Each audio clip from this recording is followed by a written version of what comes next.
Nüüd on mul hea meel tervitada siia teist väga suurepärast inimest Sinimägede muuseumist, Tiivika Maidret, kes räägib mitte ainult enda muuseumi loo, vaid ka selle ümbritseva paigaloo ja toredate inimeste lugusid ka tõenäoliselt. Räägid sa ka Igor Sedonovist vist või? No tegelikult ajapiir, nii et katsume jääda teemasse. Tulen Idarindelt ja pealkiri on nagu väga kinnitav, et Vaivara Sinimägede muuseumil on tulevik. Miks üldse Vaivara Sinimägede muuseum? See nimi tuli nüüd 2000-ndatel, kui me vaidlesime, et aga kuidas me seda asja siis nimetame. Ja Sinimägede lahing, Sinimäed, see peab seal kajastuma, aga paljude jaoks kohalikele oli see just see Sinimägede külanõukogu nagu sellise sovjetiseerumise märk, et ei, me peame ikkagi tooma esile ka Vaivara, et vana Vaivara mõis, Vaivara vald, no ja siis me tegimegi kompromissi, et paneme kõik sisse, mis vähegi kõigile meeldib, Vaivara Sinimägede muuseum. Ja see pilt, mida te näete, et see on üks võimalus, aga ma kohe ka seletan pikemalt, et juba täna ei ole ka see enam, mis peaks tulema, aga olemas on nüüd 2 maja, need punaste katustega, üksteise taga, ees on Riigimaantee, tegelikult väike külatänav, aga Riigimaantee, ja esimeses majas on nüüd kontor ja teises on siis väljapanek. Ja see on endise Vaivara mõisa selline majandusala. Nii et peahoone oli hoopis kaugemal, et sõnnikulõhn ei läheks härrade ninna ja sellest ei ole meil enam mingit märki, nii et viimane, mida ma vist olen näinud, on 74. aasta foto, kus on mõned kivi. No jah, aga see on see, et pärast seda siis kaob ka see, mida veel 74 on näha olnud. Ja et tuleviku ennustamine on väga tänamatu töö, siis ma tahangi seda öelda, et kuidas me üldse nende 2 majani jõudsime. Et me jõudsime nendeni 6 aastaga, mis ma järgi vaatan, et absoluutselt kiiresti me jõudsime ja läbi 3 täiesti erineva projekti. Et mina tulin Vaivarasse läbi muinsuskaitse, enne olin töötanud muinsuskaitseametist 98 ja aastal 2000 oli meil siis selge, et me peale selle, et oleme üles ehitanud siis sellise memoriaali seal Sinimägedes, püstitanud risti, aga lugu tuleb ka rääkida mingil moel. Teeme muuseumi, sest muuseum on see, millest inimesed aru saavad. Ja esimene mõte oli see, et teeme sinna, kust ongi näha Narva maantee pealt. Seal Narva maantee ääres on siiamaani üks vare olemas, endine ka mõisa kõrvalhoone, et ongi väga hea, ligipääsetavus, nähtavus, kõik nii edasi. Ja esimese sellise eskiisprojekti tegi ka muide Fredi Tomps, kelle raamatut siin näeb akna peal. Muidugi tema tegi sellises mõisalikus stiilis, et militaariast ei midagi, ilusad vintskapid sinna katusele ja kuna me oleme ma ütlen, et isegi mitte külast, vaid metsast raha ju ei ole, alati peab lootma, et sa saad kusagilt projekti raha. Ja siis me andsimegi selle eelprojekti staadiumis asja sisse, et rahastatakse. Saime eitava vastuse ja ütlen ka ausalt, et oligi väga nõrk, läbi kirjutamata, mõtlemata asi, kõik oli õige. Siis 2 aasta pärast tegime me täiesti teise projekti, mille puhul mul süda kripeldab, et see kuidagi nagu minu jaoks teenimatult tagasi lükati. Ja see koht oli, vaadake siin nüüd näete nurgas see nagu selline valge kuubik, mis seal on. Seal on tegelikult nõukogude aegne siis viljakuivati. ja see viljakuivataja on peremehetu hoone, aga kogu aeg on see, et kas meie ainukene siis loomapidaja siis tõesti kuivatab seal vilja või on tulemas valimised. Mis tähendab seda, et keegi ei anna käsku, et lammutame selle ära, see näeb tõesti halb välja, aga ta seisab. No. Ja siis oli planeeritud selline suur tüki toru taoline hoone, et kus oleks sees olnud siis nii siis meil ei olnud mingit kultuurimaja, et teeme kultuurimaja, siis saab nagu vaheukse kinni panna ja tagumine ots on muuseum. Ja mis mulle väga meeldis, et see muuseum vaatas soo poole ja siis see aken, see otseaken oligi mitte sein, vaid niisugune maast laeni aken ja vaatas siis selle suuna poole, kus 44 siis Punaarme peale tungis. Olen selliseid asju näinud nüüd Norras, et ta veel natukene nagu rippus üle ääre, kus on siis meil see niisugune veel ajalooline ka kihistus seal Rootsi vall, et niisugune nagu natukene üle ääre rippumine, et see ongi see, et sõjaolukorras on alati see, et kuhu poole kaldub, et ja et nagu selline mõte oli kõiges sees. Jälle esitasime projekti, saime väga segaste põhjendustega tagasi ja eriti suur ketserlus, teate, mis oli, et me olime otsustanud sinna sisse teha kohviku. Meile heideti ette, et me oleme tahtnud teha siin mingisugust ettevõtlust ja meile öeldi, et kui see kohvik peakski nagu läbi minema, et me ei tohi isegi sisekujundust teha või seinu seal ära nagu krohvida, et las see, kes hakkab ettevõtlust tegema, see ise siis teeb kõik seal. Nii. Ja meie olime mis pärast seda teinud, me olime just käinud Soomes, vaatamas, et kuidas seal asju tehakse ja palun väga, meie mõistes RMK rahadega seal tehtudki nagu militaarobjektile, eks ole, suur kohvik, mis on ühtlasi ka konverentsisaal, kõik väga ilusasti toimis. Tulime selle sama mõttega siis enda juurde ja meile öeldi, et ei, see siin peab olema ainult ühiskondlik hoone, tänaseks on need põhimõtted hoopis teised, aga tollal öeldi, ei mingit ettevõtluse idu, ei, kõik välja. Nii, ja siis oli 2 aastat ja siis me jõudsime selleni, et vanas, ütleme Vaivaras või Sinimäe asulas olid täpselt 3 varemed. Ühe puhul me olime siis katsetanud, aga miks me selle esimese projekti nüüd ikkagi ära lükkasime, oli see, et selles hoones oli hoitud väetist nõukogude ajal. Ja siis hakkas mul ka nagu mõte keerlema, et appi, aga väetisega seinad. Ja siis meil on seal töötajad ja kuidas see nende tervisele mõjub. Et ei, me ei hakka uuesti ikkagi selle esimese projektiga üritama, et võtame nagu ambitsiooni vähemaks. Ja siis olid 2 varemed ja nende varemete ümber olid putkad. Peale nende siis puuputkade oli siis ka üks täiesti korralik selline silikaattelisest garaaž. Ja siis me lammutasime selle kõik ära, sellepärast, et need olid loomulikult sellised loata ehitatud hooned. Ja mis te siis arvate, mis minust sai? Fašist sai. Sest ma olin ju inimeste panipaigad ju ära lasknud lammutada. Nii et natuke on see tänaseks nagu leebunud, aga eks seda veel mõned mäletavad, et kuidas ma garaaži lammutada lasin. See muidugi ainult mina ei ole üksi, vaid see oli ikka suur meeskonnatöö, mis tollane Vaivara vald siis me koos kõik tegime, ehkki väikese meeskonnaga. Ja 2006-2007 ehitasime, 8. aastaks tegime ekspositsiooni valmis ja avasime lipupäeval. Ja teate, üsna ruttu sai selgeks, et tegelikult on vaja uut hoonet.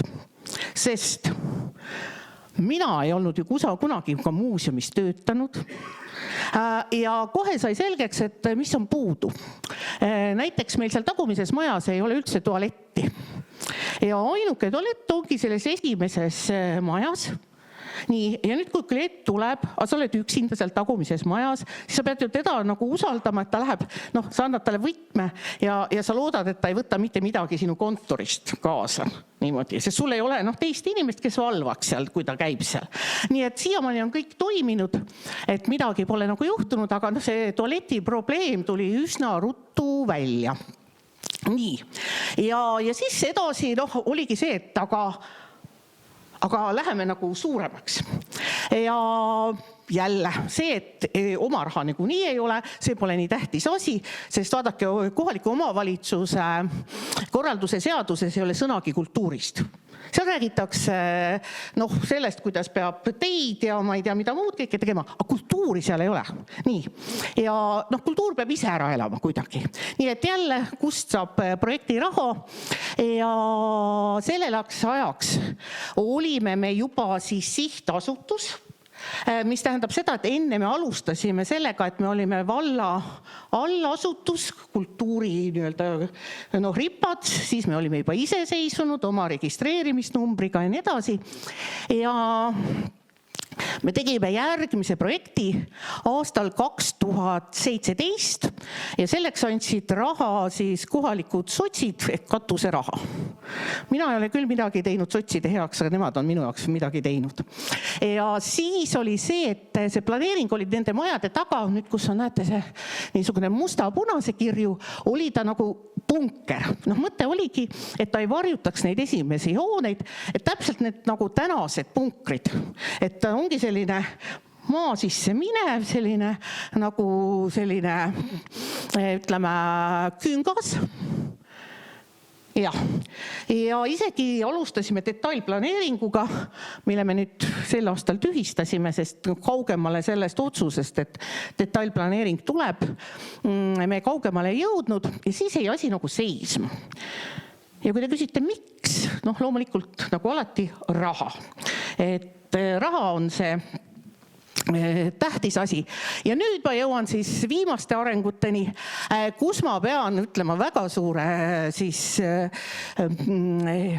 tänusõna siis eelkõnelejate asutusele ehk siis Eesti Sõjamuuseum, Kindral Laidaneri muuseum, sest nemad on alati toetanud ja 2023 oli meil siis Euroopa välispiiri projekt, kus me siis koos Sõjamuuseumiga olime projektipartnerid ja aega oli meil 6 kuud. 6 kuuga ei ehita mitte midagi, isegi hanget ei tee ära. Aga selle 6 kuuga saab planeerida tulevikku. Ja meie omalt poolt tegime siis nagu 3 dokumenti. Ja see, mida me siis siin nüüd 3 lausega kokku võtan, on arengukava. Sest kuhu me tahame jõuda. Ja ma olen väga uhke selle üle, et arengukava oli 5 lehekülge.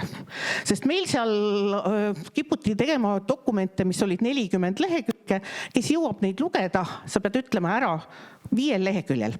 Ja me püüdsime siis ära sõnastada selle, et mis on see meie ideaal. Et ta peab olema ligipääsetav, sest kui ta ei ole ligipääsetav, siis kes tuleb, atraktiivne, elamuslik sõjaajaloo külastuskeskus, tal peab olema hariduslik komponent juures ja see oli ka meie mure, et eks me oleme ju täna 2 töötajaga külastuskeskus, eks ole, selles mõttes, et kunagi oli mul 3, siis peale minu on täna 1 töötaja. Toon näite, et käisin just konverentsil, kus Norra muuseum teatas, et neil on 40 töötajat. Natuke suurem maja oli ka, aga ikkagi. Nii et me tahtsime, et ka muuseum ise on selline arenev ja motiveerivaid tingimusi pakkuv tööandja. Et see ei ole see, et seal muuseumis me saame seal miinimumpalka, et ta oleks ka see, kus siis kõik need töötajad ka ise õnnelikud on. Muidugi, see ei ole muidugi tavaliselt tööandjate asi, et kas töötaja on õnnelik või ei ole, aga võiks ju olla. Nii, et see oli esiteks arengukava. Edasi.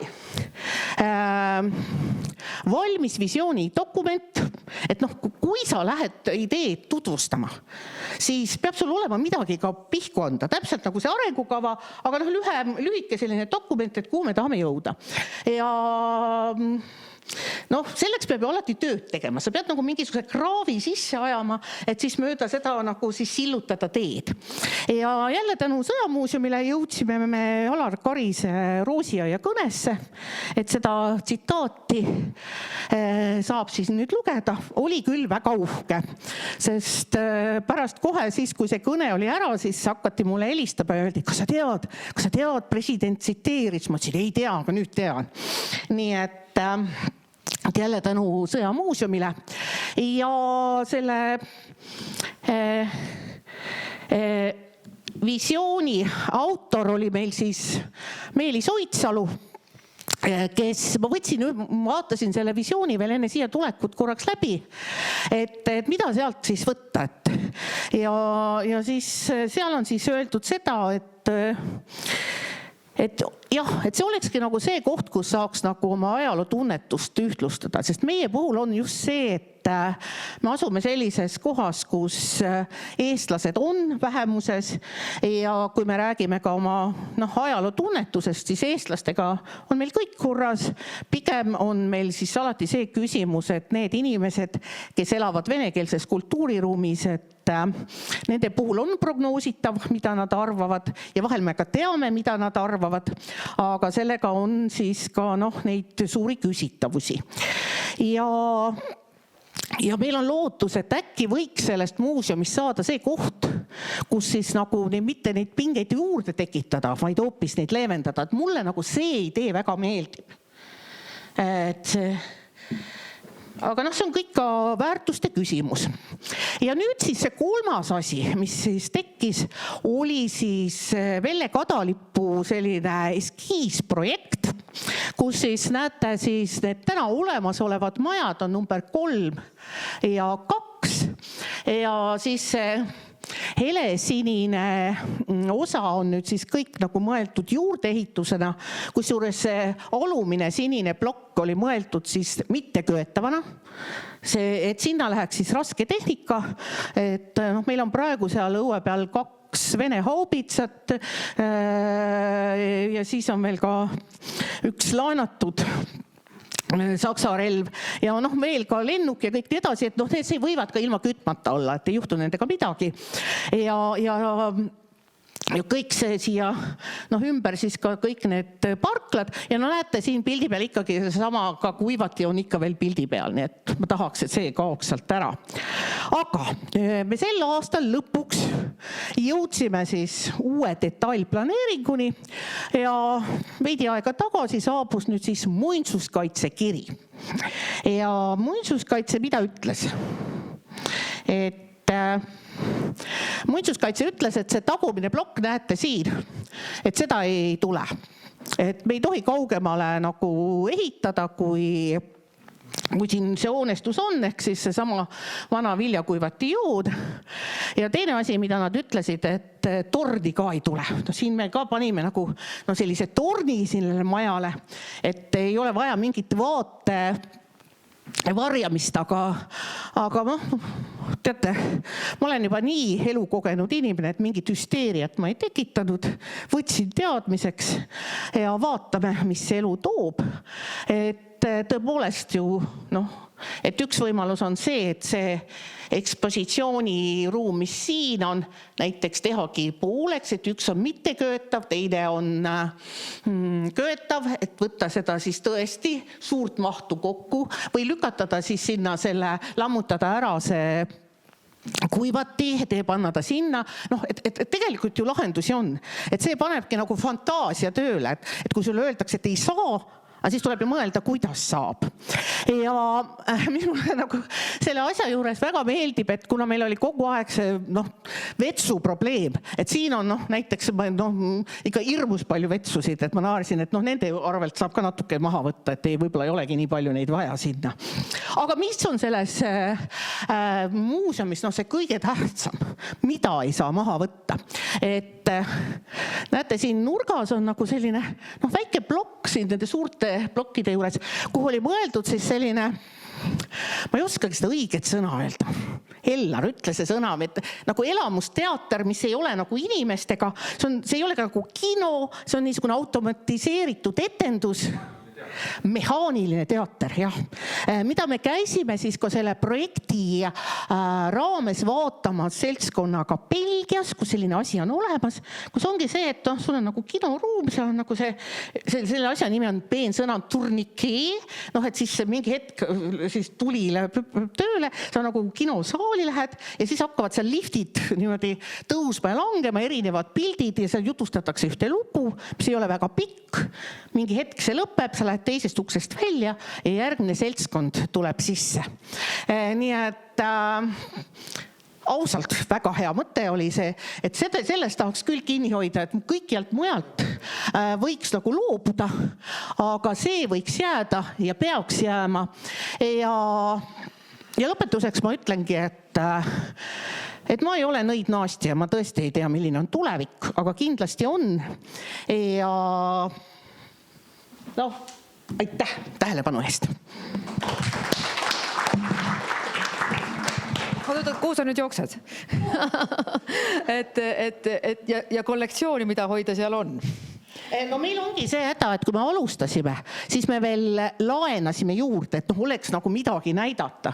Täna on nii, et meil on asjad üksteise seljas seal, keegi ei saa arugi, mis nad seal unikus on, sest lihtsalt ei ole pinda, kuhu välja panna asju. Just nii ongi. Nii, küsimusi? Jah, kommenteeriks seda, et jumal tänatud, et muinsuskaitsjad ära keelas ja kallid. Hea oleks, kui ta keelaks selle teise ka ära, sest sellega hävitate Rootsi palli ära. Ma ei oleks isegi Velle Kadalipult nii sitta projekti ausalt uskunud. See on kohutav. Nii see ongi. Ma parandaks, kuule, Robert. Ei, me Rootsi valliga on nii, et esiteks tulevad arheoloogilised ikkagi nagu surfid. No, aga me võtame siis ära selle tagumise ploki, nagu muinsuskaitse ütleb ja nii ongi. Jah, et mujale saab panna. Nii, aga see on ainult eelprojekt, nii et aga muideks ütleme nüüd ausalt, et 2017 oli ka seal selle taga ja sellega ilusasti kooskõlastas muinsuskaitse ära, nii et jah, aga ma ütlengi, et see teeb leidlikuks, nii et midagi ei ole kivisse raiutud, nagu ma alustasin, ma tegelikult ei tea, milline on tulevik, aga me siis vastavalt olukorrale siis olemegi leidlikud. Kunagine see Indrek Kessleri projekt toruga oli selles mõttes palju parem, et ta oli väga hea projekt. Ta ei lõhkunud seda palli, vaid ta oli palli peal. Jah, ta rippus nagu üle valli, jah. Sul on muidugi fenomenaalne mälu, sa mäletad isegi arhitekti nime. Et kas on veel küsimusi, märkusi, et minul on küsimus, et ma olen... Me ei või sinatada, et sama kollektsioon tankid ja need lennukid ja niimoodi, et seda on kaariruumi, et seal hoiustada neid asju. Ja me lasime sinna siis ajutise nagu ankaari kõrvale panna, et aga seal on meil nüüd see, et vaat see T34, mis siis tõmmati välja 90. aastate alguses, et kui tänapäeval midagi leitakse, siis automaatselt on nagu riigi omanda, see jäi nagu siis Igor Sedunovi eraomandiks. Ja mina olen seda asja nagu siis mõtestanud niimoodi, et see on nagu laps Igor Sedunovil. Ja kui talle öeldakse, et laps tuleb lastekodusse anda, no sa ei anna teda ju, sa kaitsed teda iga nagu rapuga ja see, et tank peaks jõudma muuseumisse, kuhu ta peaks jõudma, jah, ta ütleb, aga kusagil pole öeldud, et millal ta jõuab. Seda kuupäeva pole kusagil fikseeritud, nii et meil lootus ei ole kadunud, aga tanki ei ole. Nii et seda on räägitud umbes 5 aastat, seda tanki juttu.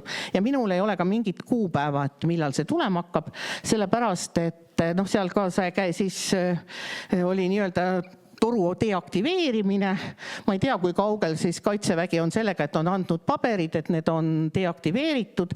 Siis on tal see torn sealt maha lammutatud, kuni ta selle tagasi paneb. No võib-olla läheb veel 3 aastat, positiivselt mõeldes. Jah. Aitäh veel kord. Nii, aga on veel küsimusi? Ei.